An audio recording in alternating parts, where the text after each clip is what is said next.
Hey, it's Michelle Butt, and it's time for another Face Life Friday. And today, this is the last of the series on how the archetypes deal with unpredictable or stressful situations. So, for the last 4 weeks, we've been talking about this. We've talked about the royal, the captivator, the nurturer, the warrior, and now here we are, and we're going to be talking about the sage today. So, sages, if you don't know how to recognize them, are people potentially with really strong chins, domed forehead, some natural shadowing under the eyes, potentially larger ears if you can see them. So that might be how you recognize a sage in your world. So sages tend to be the people who are most led by fear. So if something shows up and it's unpredictable, you can find that a sage will most likely deal with the situation in a fearful response. They can be the ones that potentially are the most withdrawn, the ones that might have phobias, this inability to go outside, or might be so fearful that they're stopped in their tracks. So that might be something to look out for if you have sages in your life who are hit with unpredictable situations. The other thing that sages are really good at is having a really good imagination. And so they may be the ones who then create a story around that situation that does not exist. And not the same kind of story that a captivator might bring in, like, oh, it's about me, that happened because they're jealous of me, that happened because it's me. Not a me kind of story, just a story that becomes something greater than actually what happened. So a conspiracy, or that everybody said this or that, and none of that actually happened. So they can spin everything into this really, really convoluted, very far from reality picture of what actually happened.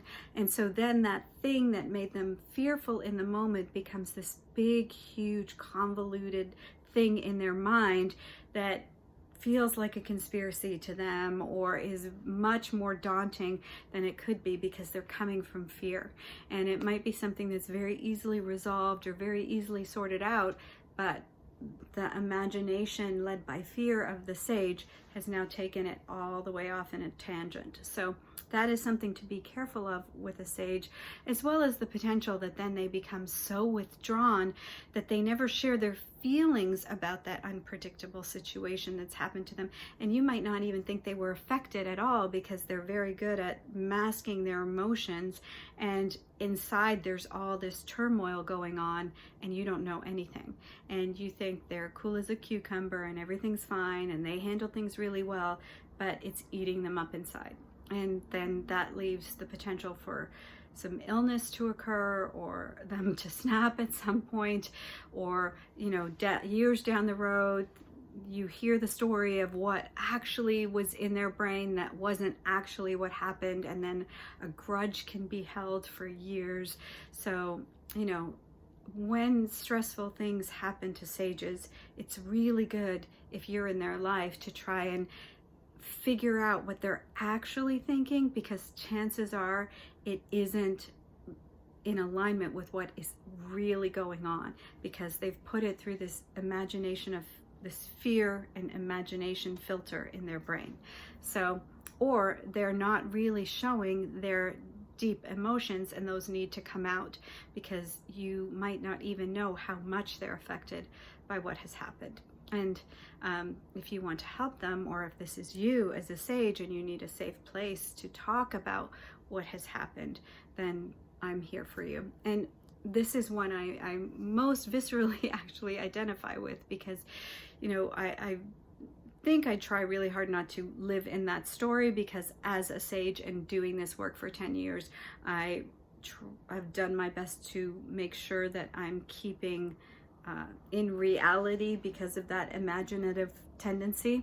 However, I know for me, oftentimes, how I truly feel about things that come at me from left field ends up being pushed down, and nobody really knows the depths of that emotional impact unless it's someone I truly trust and feel comfortable with to let it out. And so as a sage, that's a you know, it's one of the most difficult places to be, is feeling safe enough to trust and let your feelings out. So if you have sages in your world, this is potentially how you can help them, or me being a fellow sage could definitely understand them as well. So that is the end of this series. I hope you've enjoyed it. I hope it's given you some insight into how each archetype deals with unpredictability and stress, and I will see you next week with a brand new Face Life Friday. Who knows what we'll be talking about next week? Wait and see. I'll see you next Friday. Bye for now.